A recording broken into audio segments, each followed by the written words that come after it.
अच्छा जी, हमारी discussion market risk पे हो रही थी, जिसमें हमने फॉरेन एक्सचेंज रेट रिस्क और उसके टूल्स पे बात ख़त्म की थी, और इंटरेस्ट रेट रिस्क क्या होता है उसको हमने स्टार्ट की थी उस पर बात। तो कल के लेक्चर से कोई क्वेश्चन?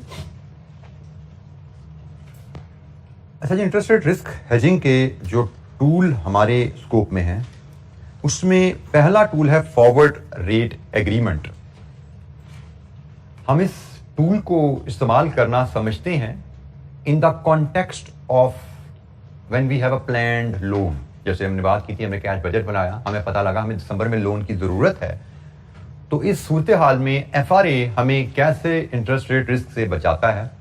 मैकेनिज्म बड़ा इसका simple on the face of it नज़र आ रहा है कि मैंने दिसंबर में लोन लेना है, तो फॉरवर्ड रेट एग्रीमेंट, मैं आज बैंक से इंटरेस्ट रेट पे एग्रीमेंट कर लूँ कि मुझे दिसंबर में किस रेट पर लोन मिलेगा। मुझे मेरा कैश बजट बताता है मुझे दिसंबर में 10 मिलियन का लोन चाहिए, फॉरवर्ड रेट एग्रीमेंट, मैं आज बैंक से एग्रीमेंट कर लूँ, मुझसे रेट एग्री कर लो भी दिसंबर में 10 मिलियन का लोन किस रेट पे दोगे।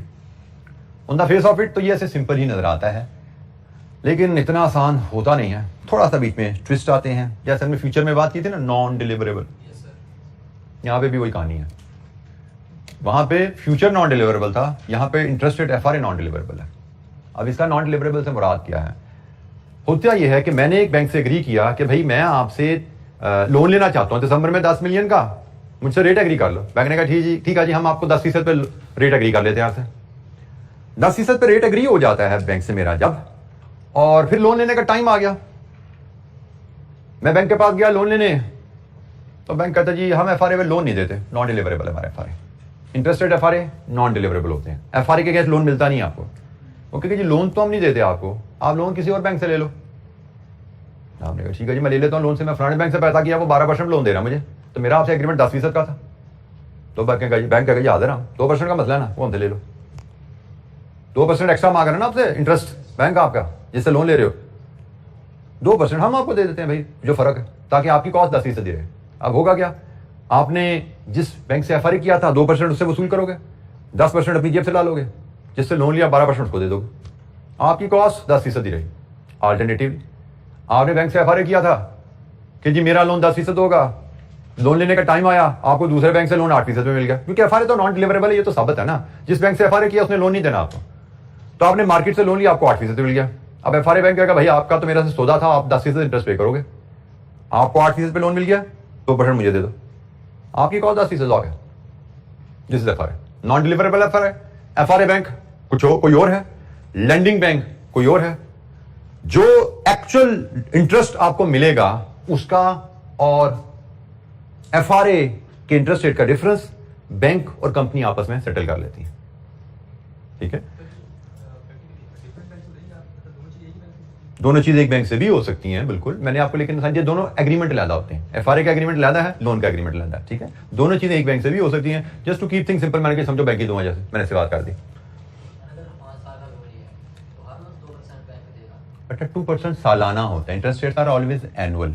आपने 6 महीने का लोन है, 2% पर annum for a period of 6 month, ठीक है, 6 महीने का जितने पीरियड का लोन है, रेट्स आर ऑलवेज एनुअल। 10% सालाना लोन होता है ना भाई, 10% इंटरेस्ट जो है सालाना होता है। और आपको अगर 8% कॉस्ट पड़नी है तो 8% सालाना कॉस्ट है। अब आपने लोन कितने अरसे का लिया है उसके हिसाब से x/12 एडजस्ट कर लेना इसको, ठीक है। अच्छा, ये बाय द वे हम जो सारे टूल पढ़े ना, ये शॉर्ट टर्म लोन्स के रिस्क को एडजस्ट करने के लिए हैं, ठीक है। कि आपने 2 महीने का, 4 महीने का, 6 महीने का लोन लेना है, short term less than a year period का लोन लेना है, उस पर आपको रिस्क है, उसको कैसे कवर किया जाए।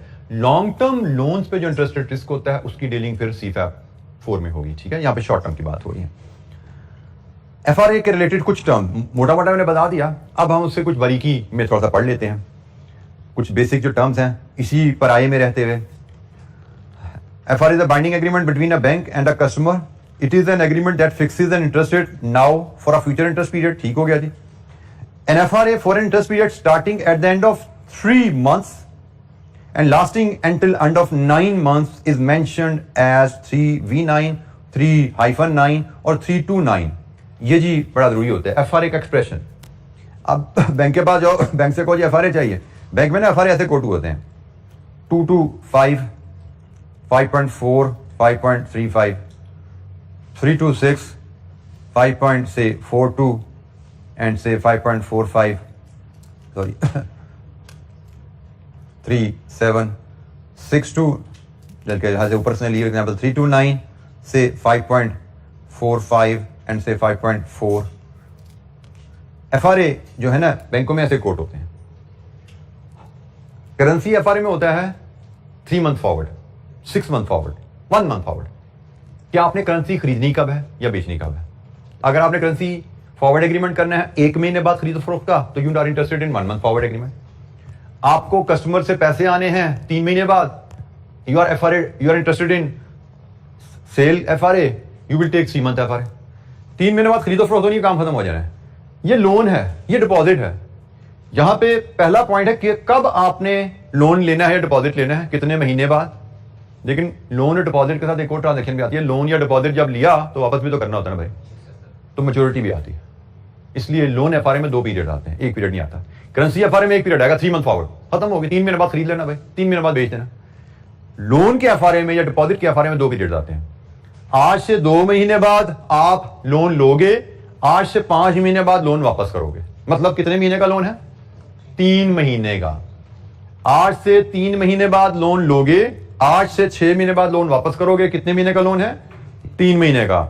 आज से 3 महीने बाद लोन लोगे, आज से 9 महीने बाद वापस करोगे, मतलब 6 महीने का। सो लोन के FRA में 2 पीरियड्स होते हैं। एक पीरियड होता है months from today when loan और डिपॉजिट ट्रांजैक्शन विल इनिशिएट, और दूसरा पीरियड होता है months from today when loan और डिपॉजिट विल मैच्योर। और इन दोनों का डिफरेंस है ड्यूरेशन ऑफ द लोन और डिपॉजिट। 2 रेट्स होंगे जस्ट लाइक बाई सेलिंग। एक लोन होता है, एक रेट होता है लोन का FRA। हाई रेट है तो लोन के FRA का एप्लीकेबल है, लो रेट है तो डिपॉजिट के FRA पे एप्लीकेबल है। क्योंकि आपको तो फॉरवर्ड रेट दोनों पे रिस्क है ना। आपने 2 महीने बाद डिपॉजिट करवाना है तो भी रिस्क है, आपने 2 महीने बाद लोन लेना है तो भी रिस्क है। तो FRA का पीरियड आपने सिलेक्ट करना है, FRA का रेट सिलेक्ट करना है अपनी नेचर ऑफ ट्रांजैक्शन के मुताबिक, and you enter into FRA। FRA में जो रेट्स दिए जाते हैं ना, बेसिकली ये बेस रेट होते हैं काइबोर, जिसको कराची इंटरबैंक ऑफर रेट कहते हैं। ये बेस रेट होते हैं। नॉर्मली बैंक्स जो आपको इंटरेस्ट रेट देते हैं वो इस बेस रेट से लिंक करके लोन ऑफर कर रहे होते हैं। ठीक है, तो हमने कहा कि आपका बेस रेट यहां पे लॉक हो रहा है। जैसे अगर आपको लोन मिलता है काइबोर +2 पे, अगर लोन मिलता है आपको काइबोर +2 पे, फॉर एग्जांपल आप दिसंबर में जाओगे, उसके जो काइबोर चल रहा होगा +2 करके आपको बैंक लोन दे देगा। 2% बाद बैंक अपना मार्जिन एक तरह का ऐड करता है। मसला 2% का नहीं होता, 2% तो बैंक का फिक्स होता है। मसला होता है काइबोर कहां जाएगा दिसंबर में। तो ये बेसिकली हम जो बात कर रहे हैं ना 5.4, ये काइबोर की बात हो रही है। हमारा काइबोर लॉक हो रहा है। हमें लोन 5.4 पे नहीं मिल जाएगा, हमारा काइबोर 5.4 लॉक हो गया। ठीक है, तो उस वक्त जो एक्चुअल काइबोर होगा उससे डिफरेंस लेके हम लेन देन कर लेंगे बैंक के साथ। एग्जाम्पल भी देखेंगे इसकी हम कुछ। अच्छा जी, FRA में कुछ टर्म्स यूज की जाती हैं। अगर आपने लोन को हेज करना है तो आप कहते हैं जी FRA बाय कर लो। अगर आपने डिपॉजिट को हेज करना है तो कहा जाता है FRA सेल करो। ये टर्म्स हैं। मैं अगेन ये टर्म्स हम C-4 में डिस्कस नहीं करते क्योंकि वहां पे मैटर नहीं करता। आपको जितनी बात यहां बता दें यहीं पे काम होता है। भाई लोन का है तो इस पे एग्रीमेंट कर लेना, डिपॉजिट का इस पे कर लेना। लेकिन क्योंकि अब आपके MCQs हैं तो इसलिए हमें बातें कुछ ऐसी करनी पड़ती हैं जो अदरवाइज इनकी जरूरत नहीं पड़ती। ठीक है, तो अब हम कह रहे हैं कि अब हम क्या कह रहे हैं कि अगर हमने लोन लेना है 2 महीने बाद of period of 3 month loan लेना है तो we will sell FRA at 5.4। अगर हमने 2 महीने बाद 3 महीने का डिपॉजिट रखना है we will buy FRA at 5.35। ठीक है, तो लोन का FRA सेल FRA कहलाता है, डिपॉजिट का FRA बाय FRA कहलाता है। ठीक है, ये चीज याद रखिएगा। छोटी सी टर्म है, एग्जामिनर हमसे इसको भी टच करने को कह सकता है। और FRA से रिलेटेड हमारे पास बड़ी बेसिक सी कुछ एग्जाम्पल्स हैं। मैं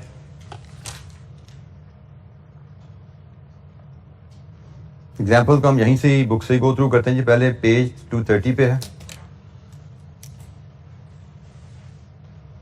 एक छोटा सा केस है, बेसिकली उसी को बिल्ड किया गया है। पेज 230 की टॉप से शुरू हो रहा है, एक छोटे से केस को लेकर बिल्ड किया गया है।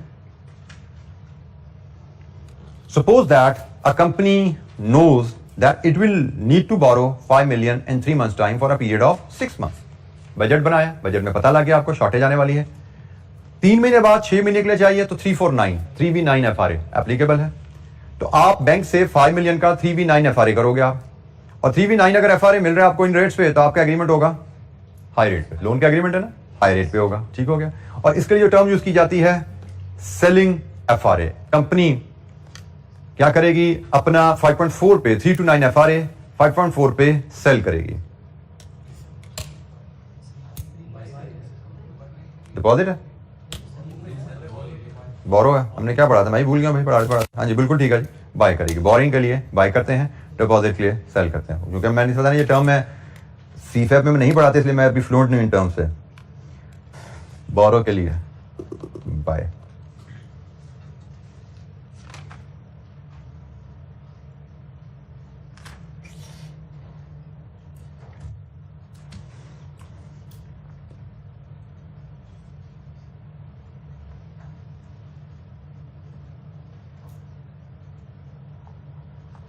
ठीक है जी, हमने FRA बाय किया, हमने FRA एग्रीमेंट बाय किया 3V9 5.4 पे, हमारा रेट लॉक हो गया। आपने एग्रीमेंट बाय कर लिया, उसके बाद आप 3 महीने इंतजार करेंगे। 3 महीने इंतजार किया, सपोज पहला केस आया eight the end of 3 months, KIBOR 6.25 पे है। आपका एग्रीमेंट था कि आपको 5.4 काइबोर पे लोन मिलेगा।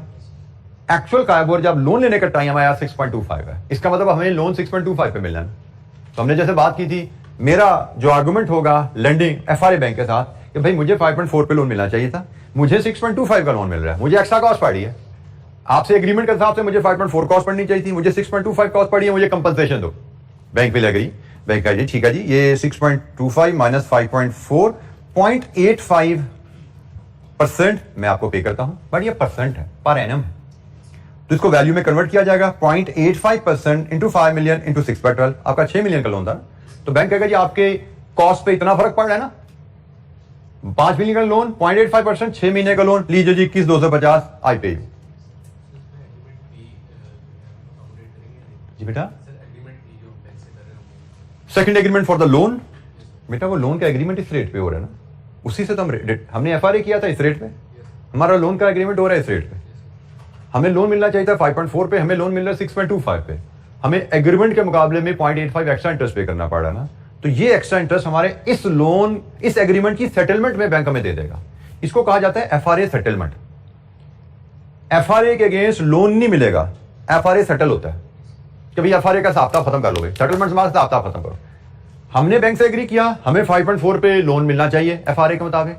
बैंक ने कहा भाई 5.4 पे लोन नहीं दे सकता, लोन तो मैं आपको 6.25 पे दूंगा। हाँ, FRA का हिसाब खत्म कर लेते हैं, जैसे फ्यूचर में हुआ था, कोई डॉलर नहीं दे सकते, हिसाब कर लो। ये भी भैया लोन नहीं दे सकते, हिसाब कर लो। ठीक है, तो लोन तो 6.25 पे मिल रहा है, तो हिसाब किताब के मुताबिक आपको 0.85 एक्स्ट्रा पड़ गया ना खर्चा। बैंक कहता है वो मुझसे ले लो आप, ठीक हो गया। तो 0.85% को वैल्यू में कन्वर्ट किया गया, आपका लोन पीरियड वैल्यू में कन्वर्ट किया गया 21,250। ये खर्चा आपको FRA बैंक पे कर देगा, ये अमाउंट FRA बैंक पे कर देगा। ठीक है जी, FRA settled by the payment from the bank. इस केस में बैंक ने पे करनी है to the buyer of FRA। अच्छा, इसमें एक छोटा सा कैच और है, सिर्फ कैच है, उसकी कैलकुलेशन हमारे स्कोप में नहीं है। CFAP 4 में जैसे हम कैलकुलेशन भी करते हैं। वो कैच क्या है, अब जरा तवज्जो से सुन लीजिएगा। हमने FRA किया है 3 to 9।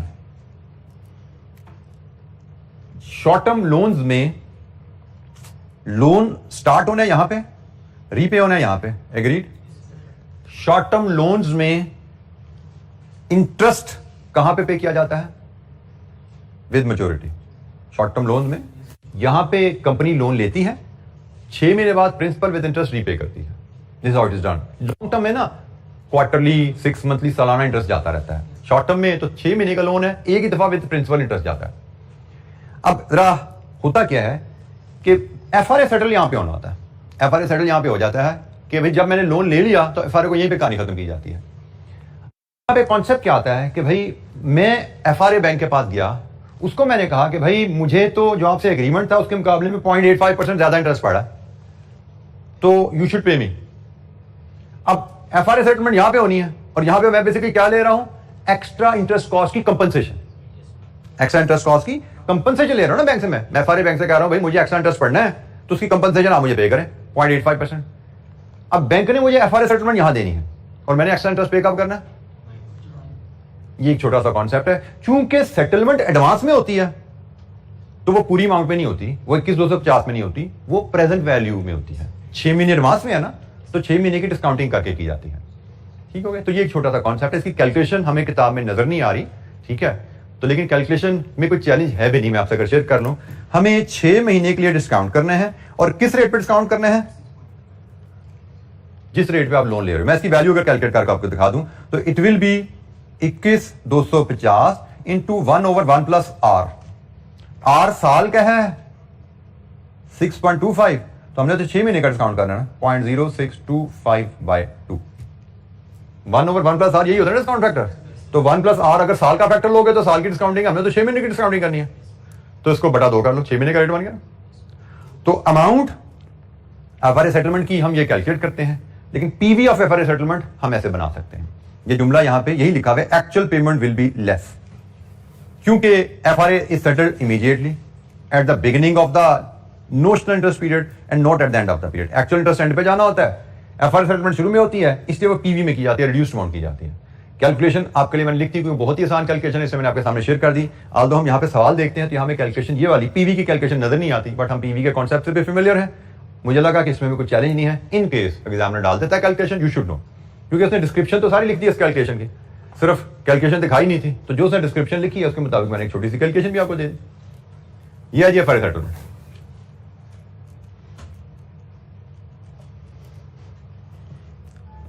अच्छा, इसी एग्जाम्पल की कंटिन्यूएशन का एक और केस है। आपने एफआरए किया था 5.4 पे, लेट्स अज्यूम मार्केट में जब लोन लेने का टाइम आया इंटरेस्ट रेट 4.75 है। एफआरए के तहत आपको 5.4 पे लोन मिलना था, एक्चुअली आपको 4.75 पे मिल गया। इसका मतलब अब आपको बैंक को पे करना है, कितना पे करना है? 0.65%। अब ये buyer of FRA to bank, payment from buyer to bank जाएगी 0.65। इसकी वैल्यू भी इसी अंदाज में कैलकुलेट की जाएगी, 0.65 इंटू 5 इंटू 6/12, 16,250।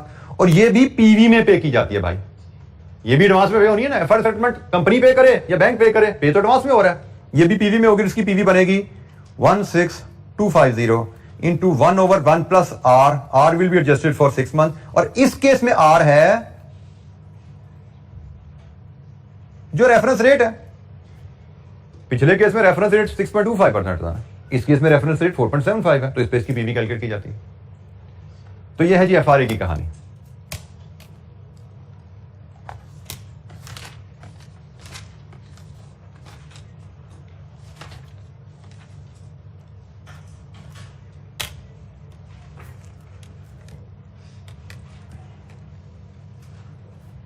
अच्छा जी, एफआरए के लिए एक मैं आपसे क्वेश्चन 1 है हमारे पास, ये आई कैप क्वेश्चन बैंक का क्वेश्चन है, इसको हम डिस्कस करते हैं, जिसको मैं थोड़ा सा मॉडिफाई करके डिस्कस कर लेता हूँ ताकि आपका सिनेरियो थोड़ा एक और भी डिस्कस हो जाए, क्योंकि हमने लोन का केस तो डिस्कस कर लिया। तो क्वेश्चन 1 है, वो भी लोन का ही बना हुआ है, तो लेकिन मैं उसको डिपॉजिट का बना के डिस्कस कर लेता हूँ आपसे। हम इसको थोड़ा सा मॉडिफाई करते हैं, सिर्फ एक वर्ड में चेंज करता हूँ ताकि हमारी दूसरी ट्रांजेक्शन भी कवर हो जाए। On January 1, 2002X, ABC company is planning to deposit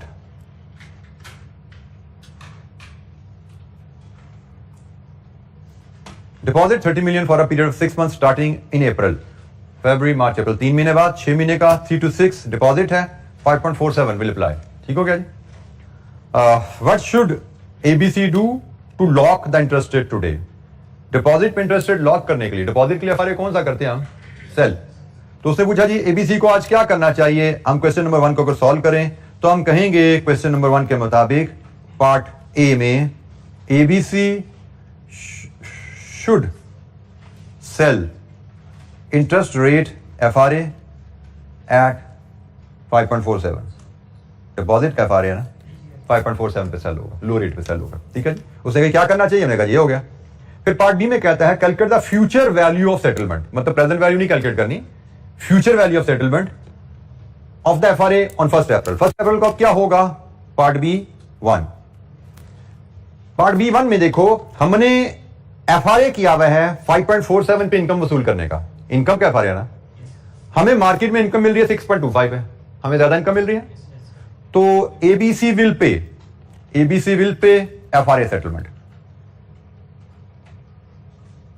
कितनी एफआरए सेटलमेंट पे करेगी? 6.25% माइनस 5.47%, कितनी जी? 0.78% पे होगी। ये पे होगी ₹30 million पे, और ये पे होगी 6/12। तो बताइए कितनी एफर्ट सेटलमेंट पे करेगी? ABC विल पे कितनी जी?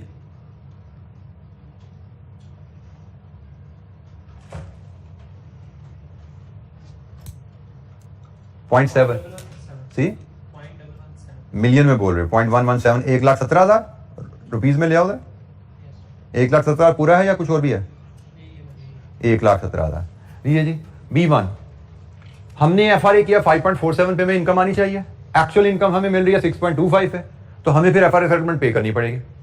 हम पे करेंगे 0.78%, 30 मिलियन पे 6 महीने का डिपॉजिट है, ये हम पे करेंगे, बट ये फ्यूचर वैल्यू है इसकी। एक्चुअली ये प्रेजेंट वैल्यू में पे होता है, ठीक है, एक्चुअली ये प्रेजेंट वैल्यू में पे होता है। हमसे उसने फ्यूचर वैल्यू मांगी थी, वो मैंने दे दी। अगर प्रेजेंट वैल्यू मांगता तो 1,17,000 into 1/1 plus R 0.0625, this is the relevant rate, applicable rate, 6 monthly rate करना है इसको, ये कर लो, ये पीवी आ गई थी। उसने हमसे फ्यूचर वैल्यू ऑफ सेटलमेंट कही थी, this is called future value of settlement. Actually present value of settlement पे होती है, वो भी हम कैलकुलेट करके आप दिखा देते हैं, एक्स्ट्रा वर्किंग है, रिक्वायर्ड नहीं है। दूसरा केस, अगर 6 मंथली कायबोर 4.955 पे आ जाए, हमने कहा था कि हम 5.47 इनकम वसूल करेंगे, इनकम में मिल दिया कम, इसका मतलब bank will pay, FRA bank will pay FRA settlement. कितनी होगी FRA सेटलमेंट? 5.47 माइनस 4.955%, 0.515%, और ये पे होनी है 30 मिलियन पे ही, और ये पे होनी है फॉर अ पीरियड ऑफ 6/12। कितनी वैल्यू?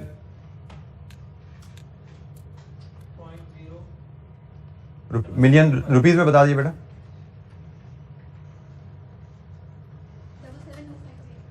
77250। ये है जी हमारी फ्यूचर वैल्यू ऑफ सेटलमेंट।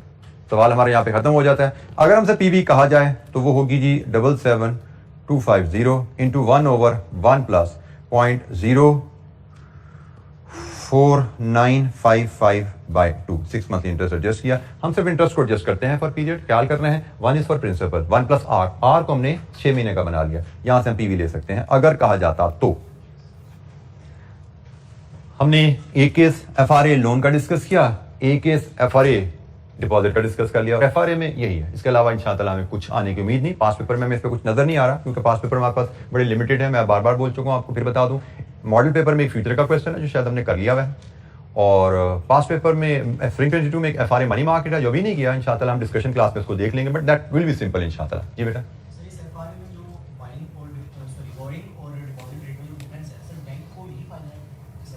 जी बेटा, FRA में बैंक हमेशा कैलकुलेटेड प्रॉफिट में आता है, बैंक कभी रिस्क नहीं ले रहा होता। बैंक जहां पे आपसे FRA फॉर डिपॉजिट कर रहा है, किसी से FRA फॉर लोन कर रहा होता है, बैंक अपना बीच में मार्जिन लॉक कर रहा होता है। जिस तरह फॉरेन करेंसी बाइंग सेलिंग में बैंक ने मार्जिन लॉक किया हुआ है, ठीक है, यहाँ पे भी बैंक का मार्जिन लॉक है। बैंक रिस्क नहीं ले रहा, आपको लोन कमिट कर दे और खुद बैठा रहे, दुआएं मांगता है जी इंटरेस्ट रेट ना बढ़ जाए, इंटरेस्ट रेट ना बढ़ जाए, ऐसा नहीं होता। बैंक आपसे एक एग्रीमेंट करता है, साथ ही बैक टू बैक दूसरा एग्रीमेंट किसी और पार्टी से कर रहा होता है, और फिर वो सुकून की नींद से होता है। Bank they don't take risk, bank risk averse होते हैं, वो रिस्क नहीं लेते। जी, एनी क्वेश्चन? अच्छा जी, इंटरेस्ट रेट FRA के बाद next tool interest rate futures.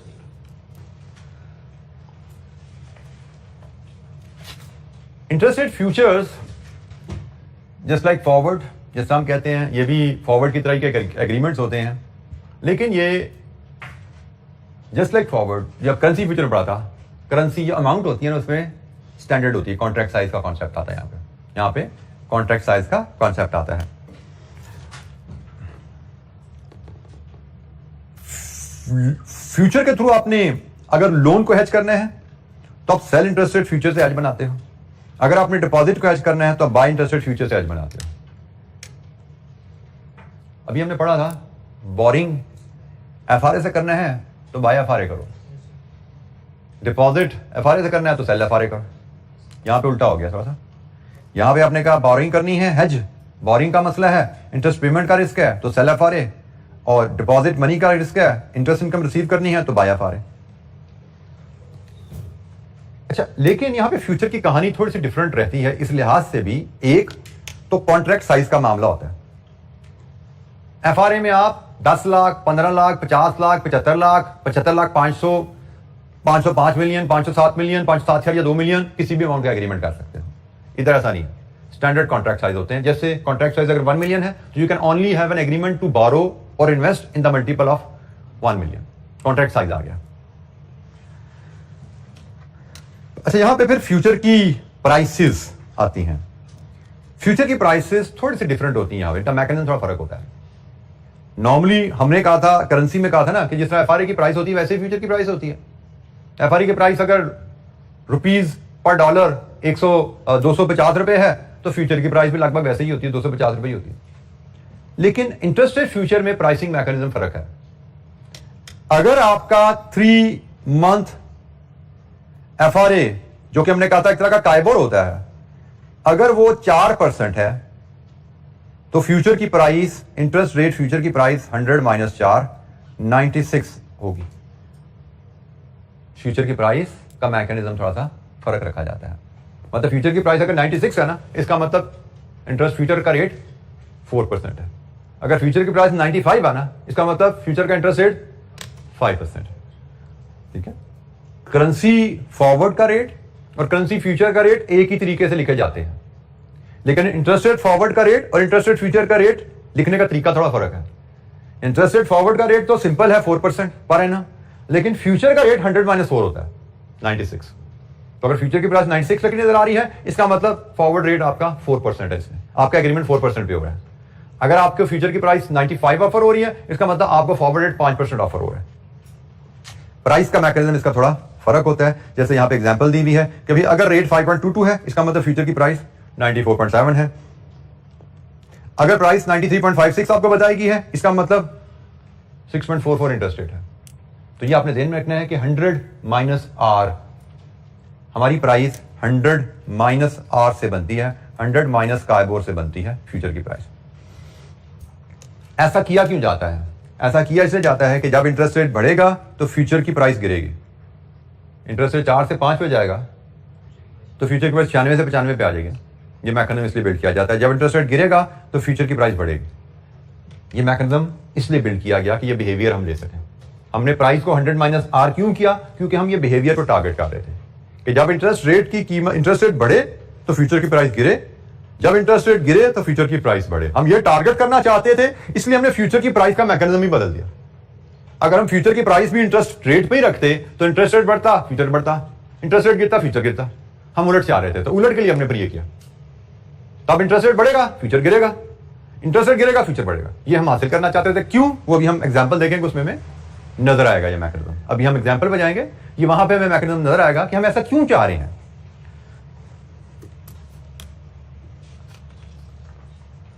अच्छा, फ्यूचर में करेंसी में हमने पढ़ा था एफआरए डिलीवरेबल है और फ्यूचर नॉन डिलीवरेबल है। तो इंटरेस्ट रेट में तो एफआरए नॉन डिलीवरेबल हो गया था, तो फ्यूचर तो उसका ही बाप होता है ना। ये तो नॉन डिलीवरेबल ही रहेगा भाई, इसमें तो डिलीवरेबल नहीं हो जाए। ठीक है, ये नॉन डिलीवरेबल रहेगा। ये भी तो करेंसी में भी नॉन डिलीवरेबल था, तो यहां तो पक्का नॉन डिलीवरेबल है, जहां पे एफआरए भी नॉन डिलीवरेबल होता है। अच्छा, अब ये काम कैसे करता है? ये काम वैसे करता है जैसे बेटा आपने कल एक जगह नुकसान तो दूसरी जगह फायदा। वैसे तो करेंसी फ्यूचर भी वैसे ही काम करता था, लेकिन हमें जो स्कोप डिस्कशन दी गई उसमें वो रिफ्लेक्ट नहीं हुआ। लेकिन यहां पे बिल्कुल वैसे ही चीज रिफ्लेक्ट हो रही है कि अगर मार्केट में इंटरेस्ट रेट बढ़ेगा तो फ्यूचर की प्राइस गिरेगी, मार्केट में इंटरेस्ट रेट गिरेगा तो फ्यूचर की प्राइस बढ़ेगी। अब जरा सुनो, जरा यहां पे आओ। ये मैंने लोन लेना है। लोन लेने के लिए क्या करूंगा मैं? सेल। लोन लेना है 3 महीने बाद। मुझे डर क्या है? इंटरेस्ट रेट बढ़ ना जाए, इसी से डरता हूं ना मैं। इंटरेस्ट रेट गिरेगा तो मैं छलांगे मारूंगा भाई।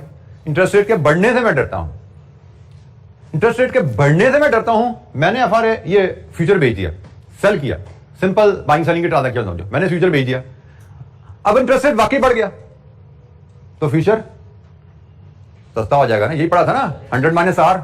कभी जब इंटरेस्ट रेट बढ़ेगा तो फ्यूचर सस्ता हो जाएगा। अब मैंने फ्यूचर के थ्रू लोन तो नहीं लेना, मैंने सेल किया था, मैंने बाय करना है वापस जाके। तो मैंने फ्यूचर सेल कर दिया, इंटरेस्ट रेट बढ़ गया तो फ्यूचर सस्ता हो गया, मैं उसको बाय करके खाता खत्म करूंगा अपना। तो इंटरेस्ट रेट बढ़ने से जो मेरा नुकसान हुआ इधर से मुनाफा आ जाएगा। सेल महंगा किया था, खरीदा सस्ता, बराबर हो गया, ऑफसेट हो गया। यहां पे आ जाओ, मैंने डिपॉजिट करवाना है, मैंने इनकम कमानी है, मुझे डर के इंटरेस्ट रेट गिरना जाए 3 महीने में। हल क्या है? फ्यूचर बाय कर लो, फ्यूचर बाय कर लो। फ्यूचर समझो गंदम मैं खरीद ली मैंने, मुझे डर है इंटरेस्ट रेट गिर ना जाए, मैंने कहा यार ये गंदम खरीद करा लो, पकड़ ली मैंने जनाब गंदम। अब मुझे पता है इंटरेस्ट रेट अगर गिरेगा तो फ्यूचर बढ़ जाएगा, तो गंदम महंगी हो जाएगी ना भाई, सस्ती खरीदी थी महंगी बेच दूंगा, तो इधर मेरा नुकसान हुआ, उधर से फायदा आ गया। तो फ्यूचर बेसिकली आपका एक तरह का एक ऐसा एग्रीमेंट है जिसको हमने लिंक कर दिया हुआ है इंटरेस्ट रेट के साथ, और इस अंदाज में लिंक किया है कि अगर इंटरेस्ट रेट बढ़ेगा फ्यूचर की प्राइस गिरेगी, अगर इंटरेस्ट रेट गिरेगा तो फ्यूचर की प्राइस बढ़ेगी। इंटरेस्ट रेट बढ़ने से अगर मुझे लोन पे ज्यादा इंटरेस्ट पे करना पड़ रहा है तो वो इंटरेस्ट मुझे इंटरेस्ट रेट फ्यूचर की प्राइस गिरने से फायदे से कवर हो जाता है। अगर इंटरेस्ट रेट गिरने से मुझे इनकम में कमी आ रही है तो इनकम में कमी मेरी इस केस में इंटरेस्ट रेट के बढ़ने, फ्यूचर के बढ़ने से इनकम की सूरत में कवर हो जाती है। सो ये बेसिक मैकेनिज्म है इनका। इसके लिए हमारे पास एक छोटी सी एग्जांपल है जी, हम उसको देखते हैं। ये एग्जांपल हमारे पास पेज 231 पे है, पेज 231 पे हमारे पास एग्जांपल है।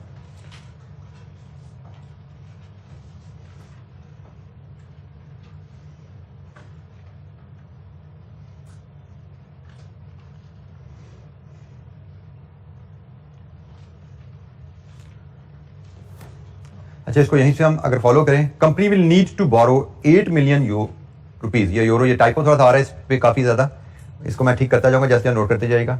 अ company will need to borrow 8 million for a period of 3 months, 8 million for a period of 3 months, ये जरा टाइपो ठीक कर लीजिएगा।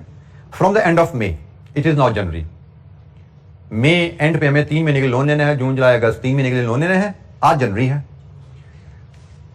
Company is concern about the risk of a rise in the KIBOR, KIBOR में इजाफे से डर लग रहा है इसको, जो कि आपका बेस इंटरेस्ट रेट होता है, हमें पता है हमारी लोन को लिंक किया जाता है काइबोर से, लोन के इंटरेस्ट रेट को।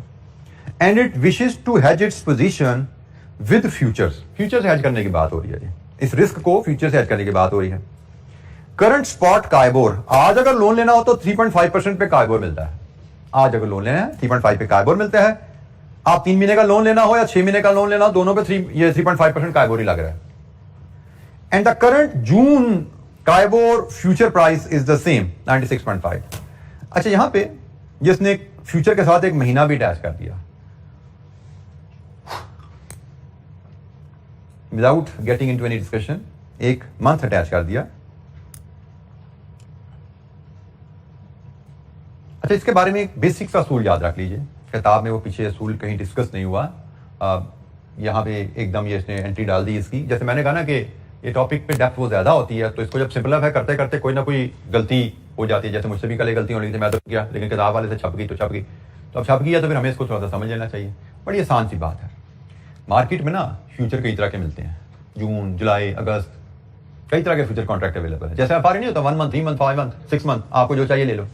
फ्यूचर भी इस तरह के ही मिलते हैं, 3 मंथ, उसमें जून डेट होती है, जून का फ्यूचर, जुलाई का फ्यूचर, सितंबर का फ्यूचर, दिसंबर का फ्यूचर, आपने कौन सा लेना है। एफआरए में तो हम क्लियर थे, अभी 3 महीने बाद पैसे आने हैं, 3 मंथ एफआरए ले लो, 6 महीने बाद पेमेंट करनी है, 6 मंथ एफआरए ले लो। यहां पे असूल भी बड़ा आसान है, कोई मुश्किल नहीं है।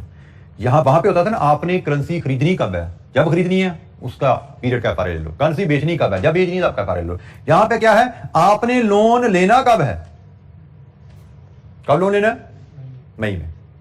तो जिस तारीख को लोन लेना है, जिस तारीख को इन्वेस्टमेंट करनी है, उसके फौरन अगला एफआरए ले लो, तो वो बनता है। यहां पे तो उसने दिया ही जून हुआ है ना, इसलिए हम जून ले रहे। हो सकता है वो जून जुलाई 2 दे देता कि जी जून का 96.5 पे है, जुलाई का 96.4 पे है, हो सकता है वो 2 दे देता। तो हमारा असूल क्या है, जिस तारीख को लोन लेना है, जिस तारीख को हमने इन्वेस्टमेंट करनी है, उसके फौरन बाद वाला एफआरए लेना, फ्यूचर लेना होता है। एफआरए में डेट मैचिंग होती है, क्योंकि एफआरए होता है over the counter. FRA bank के पास जाके ओवर द काउंटर उनसे रेट, पीरियड भी एग्री करते हो, डेट भी एग्री करते हो, रेट भी एग्री करते हो। फ्यूचर ओवर द काउंटर नहीं है, फ्यूचर एक्सचेंजेस में ट्रेड होता है, इसलिए इसमें आप एक्सचेंज से जाकर डेट एग्री नहीं कर सकते, मुझे किस डेट का एग्रीमेंट दोगे। वहां पे दुकान में सजी हुई है, भाई ये जून का एग्रीमेंट भी है, जुलाई का भी है, देख लो कौन सा लेना है। आपका असूल क्या रहेगा, भाई मुझे किस दिन ट्रांजैक्शन मेरी सेटल होनी है। लोन में आपका रिस्क तब तक ही है ना जब तक आपने लोन लिया नहीं। जिस दिन लोन ले लिया रिस्क खत्म हो गया। आपका रिस्क तब तक है जब तक आपने इन्वेस्टमेंट की नहीं। जब इन्वेस्टमेंट कर दी, मई में आके इन्वेस्टमेंट कर दी या मई में आके लोन ले लिया, रिस्क खत्म हो गया। तो आपका जिस तारीख को रिस्क खत्म होना है उससे अगली डेट का एग्रीमेंट करते हो, उससे फौरन अगली डेट का एग्रीमेंट। तो यहां पे तो एक ही एग्रीमेंट है जून का, हम वही कर रहे हैं। तो आपको बताने से जरूरी पड़ गया, जो हो सकता है आपको एग्जामिनर 2 दे दे कि भाई आपने मई को लोन लेना है, तो बताइए जून या जुलाई में से कौन सा एग्रीमेंट आपके लिए सूटेबल है। ये छोटा सा एमसीक्यू बन गया, ठीक है। मई में आपने लोन लेना है, उसको हेज करने के लिए क्या आप जून का इंटरेस्ट रेट फ्यूचर इस्तेमाल करोगे या जुलाई का इंटरेस्ट रेट फ्यूचर इस्तेमाल करोगे। तो आंसर इज वेरी सिंपल, जब मई में लोन लेना है तो मई के फौरन बाद वाला जून। अच्छा, करेंसी में भी ये असूल अप्लाई होता है, करेंसी में भी सेम यही असूल अप्लाई होता है कि डॉलर खरीदने कब है, मई में, तो फौरन बाद वाला फ्यूचर जून है या जुलाई जो भी अवेलेबल है, फौरन बाद वाला। जी बेटा,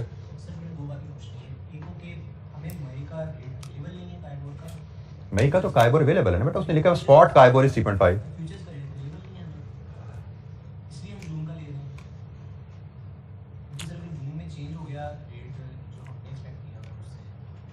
बेटा हमने लोन तो मई में ले लेना है, लोन तो हमने मई में ही ले लेना है, हमने जून तक तो जाना ही नहीं है, ठीक है। तो इसलिए ये मैटर नहीं करता जो क्वेश्चन कर रहे हो, ये मैटर करता नहीं है क्या जो आप क्वेश्चन कर रहे हो, क्योंकि हमने तो जून में लोन लेना ही नहीं है, हमने तो मई में लोन लेना। अभी हम एग्जांपल देखते हैं उसमें आपको क्लियर हो जाएगी बात। मैं इसको मजीद प्रिसाइज कर दूं, यहाँ पे उसने डेटें नहीं ना दी हुई, इसलिए मैं इसको टच नहीं करता। मई का महीना लिखा हुआ है तो मई का महीने को लेकर चल रहा हूँ। अब वो 1 मई है, 15 मई है, 31 मई है, बारीकियां और भी आ जाती हैं, हम उसमें भी इसको टच नहीं कर रहे। फिलहाल आप यही सूल याद रखो कि भाई जिस दिन आपने, मैं मंथ से निकल के अब दिन पे आ जाता हूं, जिस दिन आपने लोन लेना है उस दिन के बाद की डेट का जो भी फ्यूचर अवेलेबल है ले लो। फॉर एग्जांपल वो कहता आपने 30 मई को लोन लेना है और आपको 31 मई का फ्यूचर अवेलेबल है, 30 के बाद 31, तो फौरन बाद वाला तो 31 मई हुआ ना, जून वाला तो उससे आगे निकल गया, आप 31 मई वाला ले लो नियरेस्ट, ठीक है। आपकी जो ट्रांजैक्शन डेट है जिस दिन आपने लोन लेना है या डिपॉजिट करना है उसके बाद इमीडिएट बाद वाला जो अवेलेबल है ले लो। तो यहाँ पे इमीडिएट बाद में, यहाँ पे तो था ही एक ना, इमीडिएट बाद वाला तो क्वेश्चन ही नहीं आ रहा था, ठीक है, लेकिन अगर क्वेश्चन आ जाए तो इमीडिएट बाद वाला। अच्छा जी, जून काइबोर 96.5 पे अवेलेबल है जी हमें। अच्छा, यहाँ पे भी वैल्यू ऑफ टिक का कॉन्सेप्ट है, फ्यूचर आ गया ना, तो टिक साइज भी है और वैल्यू ऑफ टिक भी है। तो इसका टिक साइज और वैल्यू ऑफ टिक जरा समझ लो। यहाँ पे हमने फ्यूचर की प्राइस कहा 100 माइनस आर होती है।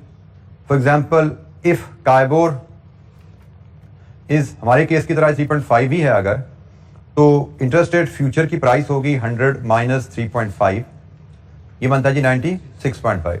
फ्यूचर की प्राइस नॉर्मली 2 डेसिमल में लिखी जाती है। यू मे और may not put a percentage sign, आप ये लगाओ या ना लगाओ फर्क नहीं पड़ता, बट इट अंडरस्टूड 96.5 का मतलब 3.5% है।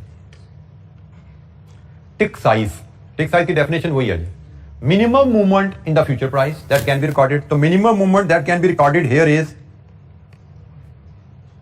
0.01%, यही है, 0.9649 हो सकता है या 96.51 हो सकता है, तो 0.01% की मूवमेंट रिकॉर्ड होती है। फिर वैल्यू ऑफ टिक आ जाता है। वैल्यू ऑफ टिक हमने पढ़ा था कि एक कॉन्ट्रैक्ट की प्राइस एक टिक मूव कर जाए नफा या नुकसान। तो उसमें हमने जो देखा था करेंसी में, टिक साइज इनटू कॉन्ट्रैक्ट साइज, यहां पे तो चाहिए, करेंसी में तो यही पढ़ा था ना, टिक साइज इनटू कॉन्ट्रैक्ट साइज। अगर याद हो तो हमने वहां पे पढ़ा था जी ₹0.0001 और $1,25,000 कॉन्ट्रैक्ट साइज, हमने टिक वैल्यू निकाली थी 12.5, ऐसे था। तो बेसिक कॉन्सेप्ट तो यहां पे भी वही लगा, बट फर्क यहां पे क्या आ जाता है कि भाई ये तो परसेंटेज पर आना है, परसेंटेज है ना ये, तो इधर तो मेच्योरिटी पीरियड का भी कॉन्सेप्ट आ जाता है। करेंसी में तो बाइंग सेलिंग में ऐसा नहीं होता। अच्छा, फ्यूचर में आपने कॉन्सेप्ट याद रखना है कि फ्यूचर के इंटरेस्ट रेट्स जो होते हैं वो स्टैंडर्ड 3/12 पीरियड पे अप्लाई होते हैं। फ्यूचर के इंटरेस्ट रेट स्टैंडर्ड 3/12 पीरियड के लिए अप्लीकेबल होते हैं। तो यहां से वैल्यू ऑफ टिक निकाल सकते हो, क्या आ रही है 25। तो टिक साइज का कॉन्सेप्ट वही है, वैल्यू ऑफ टिक का कॉन्सेप्ट भी वही है with additional involvement of maturity. Future में जब भी आप इंटरेस्ट रेट की बात करेंगे there will be a concept of maturity, और मैच्योरिटी की बात जब भी करेंगे तो स्टैंडर्ड मैच्योरिटी है फ्यूचर कॉन्ट्रैक्ट की 3/12। ये ग्लोबल एक स्टैंडर्ड है, फ्यूचर कॉन्ट्रैक्ट की मैच्योरिटी 3/12 ही होती है। अच्छा, अब हम टिक साइज और टिक वैल्यू को डिस्कस करने के बाद दोबारा क्वेश्चन पे अगर आए, सपोज इन मई जब लोन लेने का वक्त आया 8 million, 3 month and 6 month spot काइबर is 4.25। Spot काइबर मतलब लोन लेने का वक्त आया तो लोन तो 4.25 पे मिलेगा ना हमें। And the June future price is the same, वो भी सेम है 100 माइनस आर 95.75। अब फ्यूचर प्राइस सेम से मुराद 100 माइनस 4.25 है, इंटरेस्ट रेट 4.25 है और जून फ्यूचर की प्राइस 95.75 है।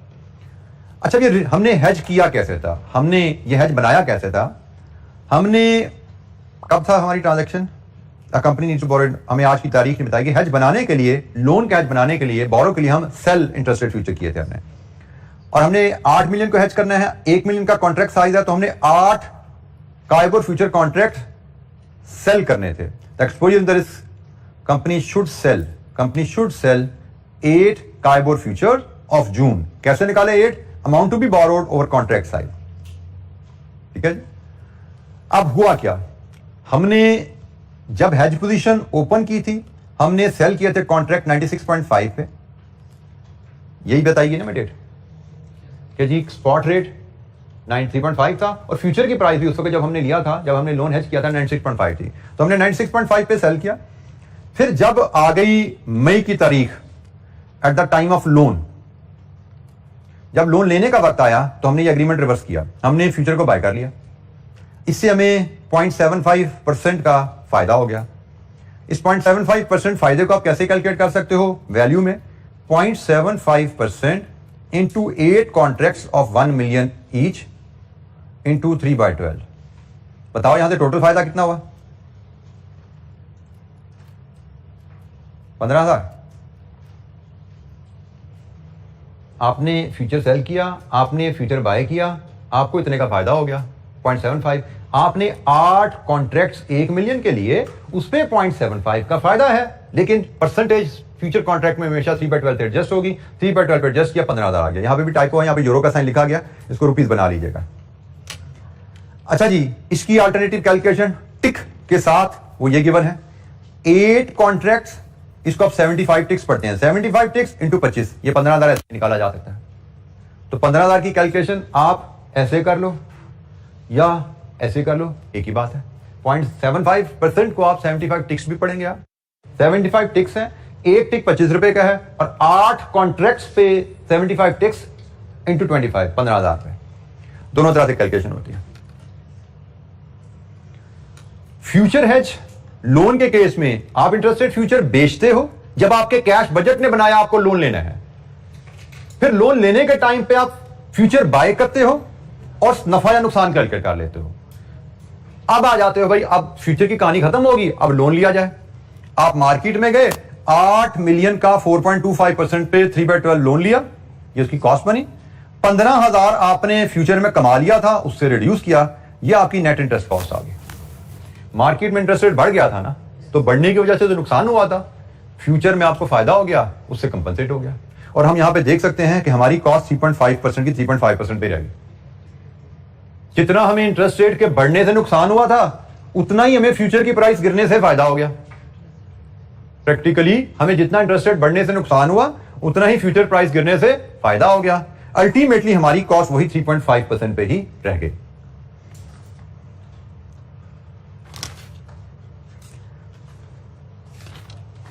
जी, एनी क्वेश्चन, कोई सवाल? अच्छा जी, फ्यूचर पे हमारे पास क्वेश्चन बैंक में भी एक सवाल है, हम उस सवाल को भी देखेंगे और इंटरेस्ट रेट ऑप्शन जो आखिरी टूल है हमारा इंटरेस्ट रेट मैनेजमेंट पर, उससे बात करेंगे। उसके अलावा हमारी कोई बहुत ज्यादा डिस्कशन आगे नहीं रह जाती, मतलब कमोडिटी फ्यूचर भी है लेकिन बड़ी थोड़ी सी डिस्कशन है। तो कल जैसे हमने डिसाइड किया था, will have an extra class, और इंशाल्लाह कल वो थोड़ा टाइम हमें 1.5 घंटा लगाना पड़े, 2 घंटा लगाना पड़े, आराम से हम चलते चलते उसको इंशाल्लाह हम क्लोज कर लेंगे। टाइम का इशू रह गया था कि कल हमें किस टाइम क्लास रखनी चाहिए, तो उसमें कुछ बच्चों का कहना था कि कोई और भी क्लास आने वाली है। मॉर्निंग में रखेंगे, चले फिर 2 दफ़ा आना पड़ेगा बेटा मेरी क्लास, तो फिर तकरीबन मैं को 3 बजे रखना चाह रहा हूँ मैं। हाँ मॉर्निंग में रखेंगे और इतनी लेंथी होगी नहीं, कब तक? मतलब 3 बजे तक तो खत्म कर ही देंगे ना, कि उससे भी आगे ले जाएंगे।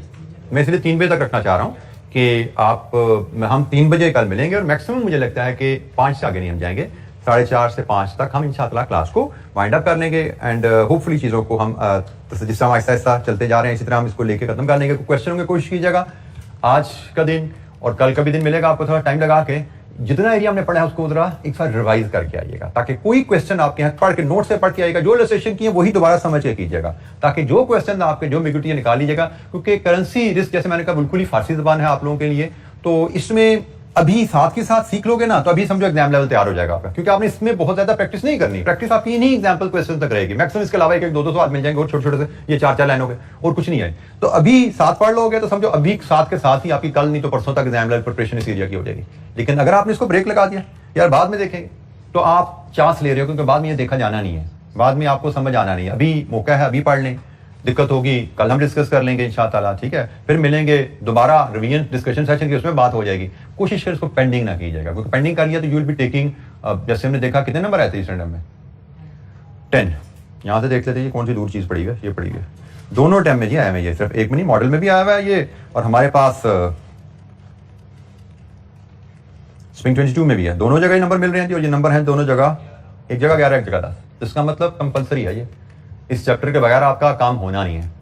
और ये चैप्टर पढ़ने में आपको मे भी थोड़ा सा मुश्किल लग रहा है, जैसे मैंने कहा कि फारसी ज़बान लग रही है, लेकिन एग्जाम पॉइंट ऑफ व्यू से let me tell you this is going to be one of the easiest question. अगर आपने इसको यहाँ पे ग्रिप कर लिया 1-2 दिनों में, तो ये सबसे आसान सवाल आपका होने वाला है। फ्यूचर का सवाल तो हमने कर लिया हुआ है, FRA मनी मार्केट भी हमने जो क्लास में सवाल इलस्ट्रेशन की हुई ना उनसे आसान ही सवाल आया हुआ है एग्जाम में, जो इलस्ट्रेशन हमने की है। तो ये आपका तैयार है टॉपिक, जितना क्लासरूम लेवल रीडिंग, रिवीजन और क्वेश्चन मैक्सिमम जो बुक में है कर लिए, या एक सवाल मैंने आपसे कोई और शेयर कर लिया तो कर लिया, इससे बाहर आपने नहीं जाना। और बड़ा लिमिटेड चीजें हैं यहाँ, यही आपको इंशाल्लाह पूरे नंबर दिलवाएंगे। थोड़ी सी जी रिफ्रेशमेंट का हमने बंदोबस्त किया हुआ है, आखिरी क्लास तो आपकी तो कल होनी है, लेकिन बाकी बच्चों की आज हो रही थी, तो मैंने कहा ये काम स्टाफ पता नहीं कल अवेलेबल हो या ना हो, तो आप सब लोगों के लिए क्लास के रेफरेंस से, ठीक है जी। तो बाकी इंशाअल्लाह अब हम कल मिलेंगे, और उसके बाद फिर हम कोई रिवीजन रिलेटेड कोई डिस्कशन करनी है, आप लोगों की रिवीजन स्ट्रेटजी क्या होनी चाहिए, हमारा प्लान क्या होगा, हम उस पर इंशाअल्लाह वो भी बात करेंगे, और कल इंशाअल्लाह हम इस सेशन को क्लोज करेंगे इंशाअल्लाह।